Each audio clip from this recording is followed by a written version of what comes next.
Hello and welcome to Trading 5 Talents. In this video, I want to go over and answer a few comments, a few questions that I've had regarding the trade log, and that's really basically centered around how to edit the trade log. So this is a free download. There's a link down in the description. Once you click on it, just go to File, make a copy, click where you want to save it on your Google Drive, and then that trade log is there for you to edit as needed. And so this is what it looks like. This is just a copy of the most recent version. And so the first question I had was regarding hiding columns that are unused. So how do you hide these columns? Well, I'm in the trade log sheet, and so that's where we're going to be doing all of the work today. So for example, let's say I want to let's go over here. Let's say I want to hide these columns right here. So this butterfly section, this is something that is not needed for whatever reason because you don't trade that. So what I'm going to do first of all is if I just select all of these columns and I hide them, everything on the top is going to be shifted over to the left, which is going to make it look cluttered. So what I'm going to do first is I'm going to select these cells. So I'm here at column M in row 1. I'm just going to hold down the shift and go over to O and then come down to just above the butterfly like that. So I'm just selecting these columns right here. I'm going to right click and I'm going to insert cells and I'm going to shift the cells over to the right. So what that does is it just moves this logo over to the right. So now once that is done, I'm going to click on this header M, hold down shift and click on O because I want to hide these butterfly columns. So once I do that, I can right click and simply select hide columns M through O. So once I do that, everything is hidden, but the logo here or whatever other stuff you have over here is not being cluttered. Okay, so that's how you can keep the look the same but hide columns that you don't need. Now, if you go over here, for example, and there's nothing up here that needs to be hidden. So for example, if you want to hide your cost basis all the way to your adjusted collateral, you can just click on this column header, hold down shift to select the end of the range that you want to hide, right click and simply select hide columns. And again, everything shifts over, but there's nothing up here to shift over and ruin the look of the template, so you don't have to worry about inserting cells. All right, so that's hiding columns. So let's undo both of those. So let's look at the next comment and request, and that is adding a column if you want to add something. So what I would do is if you don't want to use, for example, the butterfly, I wouldn't change these and make them something that you do want to use. What I would do is hide them and add something in new. Also, if you don't want to use the butterfly columns or the strangle columns or whatever other columns, I wouldn't delete them either because they may be referenced in another cell formula that it could throw off some more stuff in the spreadsheet. So I would just hide them so at least they're there and they're not deleted forever. Okay, so how do we add a column here? So for example, let's say we want to, the request was adding a delta. So let's say we want to do that, I don't know, where should we do it? Let's say we do it over here by the strike, right? So what I'm going to do is I'm just going to click on strike because I want to add it right to the left of the strike. Okay, so I just click on the F up here, left or right click, and then insert column to the left. And so you can see everything gets shifted over. You got the column, new column, and everything gets shifted over to the right here. So now what I want to do is I want to move everything back over to the left that's up here in this header section. So I'm going to select those cells, F1, hold down shift and come down here. And then I'm going to right click, delete cells and shift all the cells to the left. And it deleted the cells to the left. And you can see now this logo is covered. Again, whatever else you have up here. And so what I'm going to do is I'm going to move the slicers, and that's these oval things right here. Those aren't bound to a cell, so they're not going to really move with a cell. So I'm just going to click on it, hold down shift, click on it, hold down shift, click on it, hold down shift, click on it.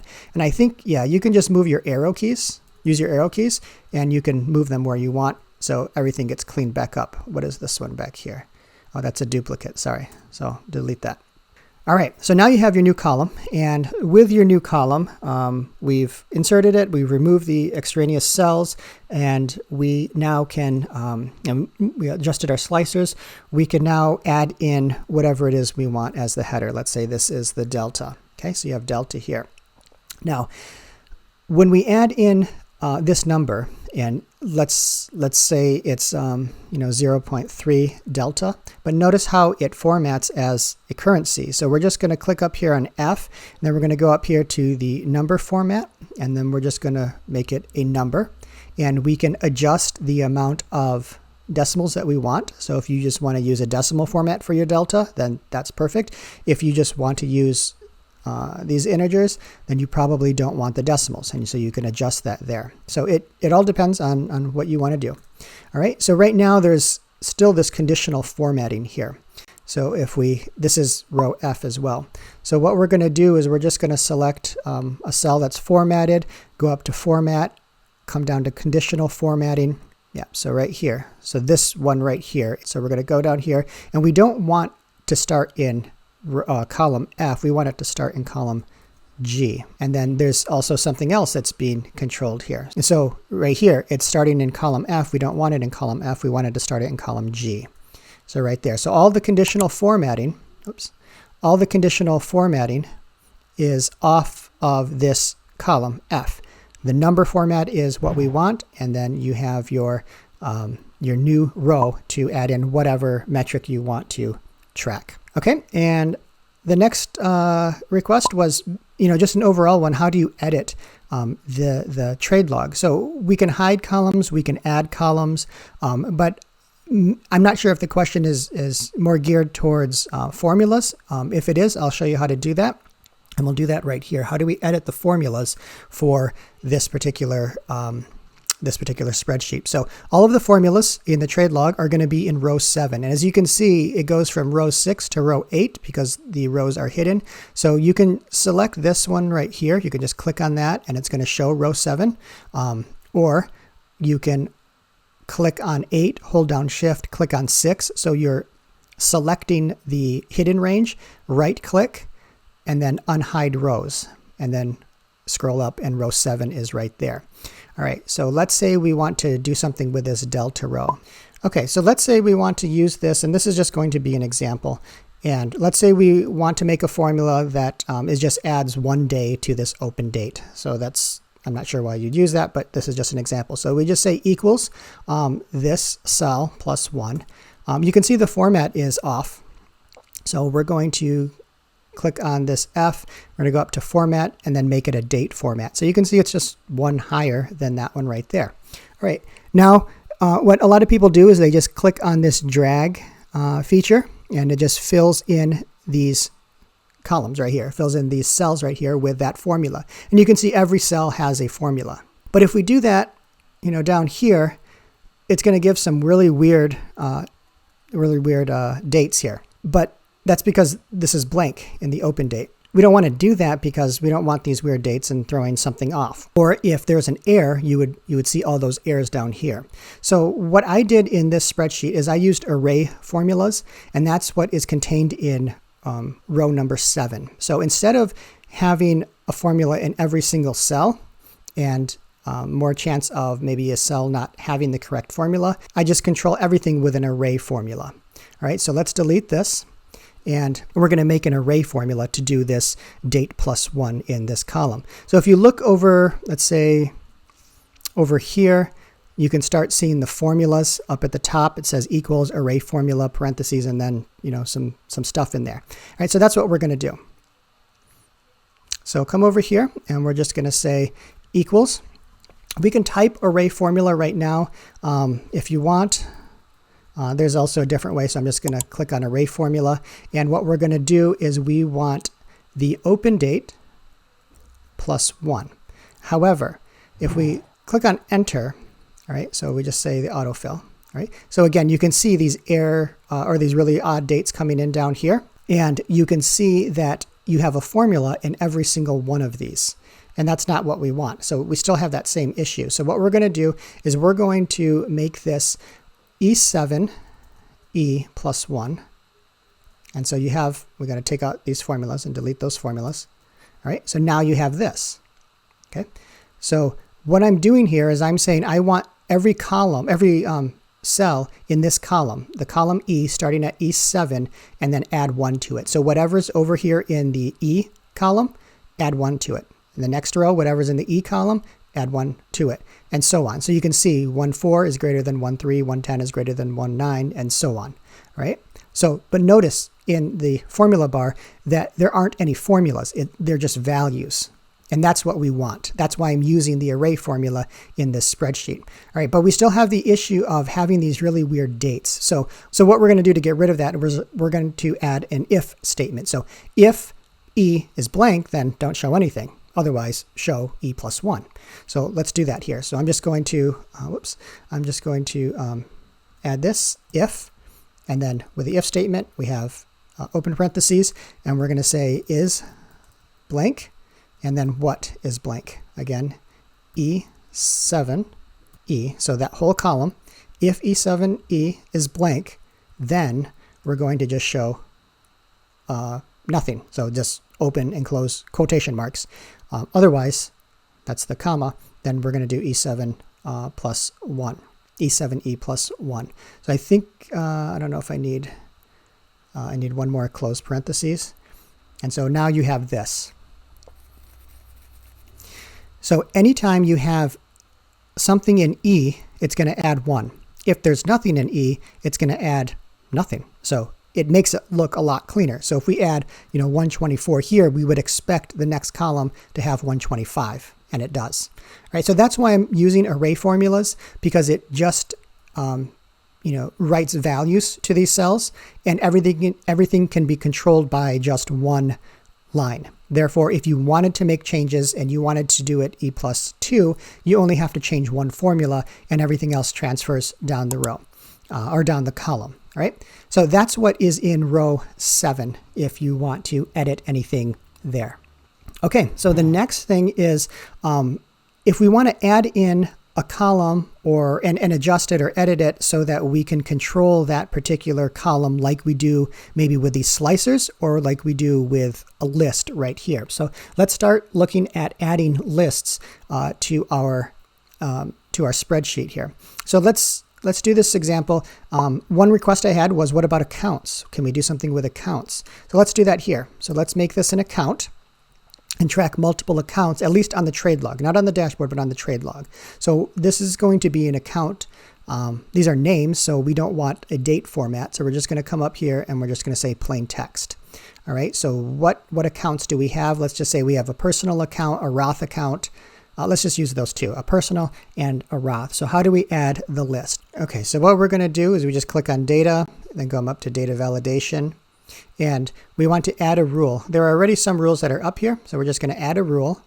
And then we want this to affect the range F7 through the rest of F. So we want the entire column of F to have this drop-down menu. So the criteria is drop-down. I mean, as you can see over here, it's got these, oval backgrounds. So you can customize that. So if you want it to look like the rest of everything, just come over to background and then make it white. And then over here, customize background and then make it white like that. Okay. And so what is the first option? Well, these are all the accounts. So let's say it was a personal account. Oops, personal. And then we had a Roth account. All right. And you click on done. And so we come over here and you can see it still has this funny number here. And that's because it still had the value of the date from previous. So if we just click on this, you can see our two different accounts right here. Okay. So let's just make all these, like that. Okay, so personal, Roth, personal, and so on. Now, again, you're going to have an error up here in the formula row, and because we're not using the formula, this should be hidden once you're done with it. But we're only concerned with the rows that actually have trade information in there. So now you can see how you can make a list pretty easily, and you can add in all of these different in this case, accounts. So if you have more accounts, so just click on any one of these and click on this edit button down here, and it's going to take you to this. So you can just add another item, and let's say this value is, I don't know, let's say this one is your Robinhood account, and you wanted to make this one, I don't know, your Webull account. All right. So when you click on done, we're going to apply to all of them. Okay. So now when you click on it, you can see Robinhood, Roth, and so on. So everywhere that was a personal, you're going to get an error because personal is no longer an option. It's going to force you to select something else here. All right, so just like that. Okay, so that's how you make lists in case you need to add a column and you want it to be controlled by specific choices in your trade log. All right, the final thing that we're going to look at is making one of these slicers that are up here at the top. So let me click out of these data validation rules, and we want to make a slicer. So slicers are these filters, and they control a column, and they only display a certain column that has got certain choices in them. So for example, the direction, you can see down here, the direction is either long or short. So this slicer is just going to show long or short, or the blanks if there's nothing selected. The trade type, you can see with the trade type, you have all of these different types of trades. So if we come over here to type, you've got all of these different types of trades. All right, the symbol, we can select every symbol that we've used throughout the year in this trade log. So you can make slicers for any one of these headers. They're most useful, I think, for something that you want to actually, view a specific type of trade. So if you only want to look at long calls, then that would be a good slicer. If you only want to look at stock, AMD, then that's why you would make a slicer. Or only look at trades that were closed in the month of, let's say, February, you would make a slicer. That's why I made these slicers up at the top. But let's say now you add this account column and you want to make a slicer just for the account column. All right, so what we're going to do is we're going to go to data, and then we just add a slicer right here. So we click on add slicer, and then we want to select which thing we want, which column we want to make this slicer control. So we want to do account. So we click on account, and that's it. All right, we can customize it as well. So customize. So you can change it to however you want. I just did this sort of gradient in color. You can change it however you need to. You can change the name or the title of the thing. So you can say, account type. Just for example, just so you can see how it comes up here. The shorter the title, the better, because the more slicers you have, you're going to have to crunch them together more just to see them on your screen. So once you have it, you can resize as needed, like that. Okay, so now when you click on it, you can see all of the choices that you made when you're setting up your list for your account. And then you can clear them all and just look at our Roths. And so these are all the Roth trades. And then this data up here is going to update automatically based on whatever choice you make. All right, so now if you want to, you're going to need to make room up here, but you have these smart guides in Google Sheets. So you can see we want to make it as tall as everything else, just like that, but we need to make room for it. So however you want to do it is completely up to you. You can make the font smaller on each of these. You can maybe stack them on top of each other. I'm not sure what you would want to do. If I were to style it, what I would probably do is just insert a row below this one, maybe even 2 rows, insert a row below, and then you can stack these slicers on top of each other if you wanted, like this. And so with the guides, it makes it easy for you to see where to put them. This one needs to come down a little bit, and you can make them all the same color, whatever you want to do. But like I said, it's better to have this title shorter because otherwise it's going to get cut off once you select one of these choices. But in any case, that's how you add a slicer and you format it.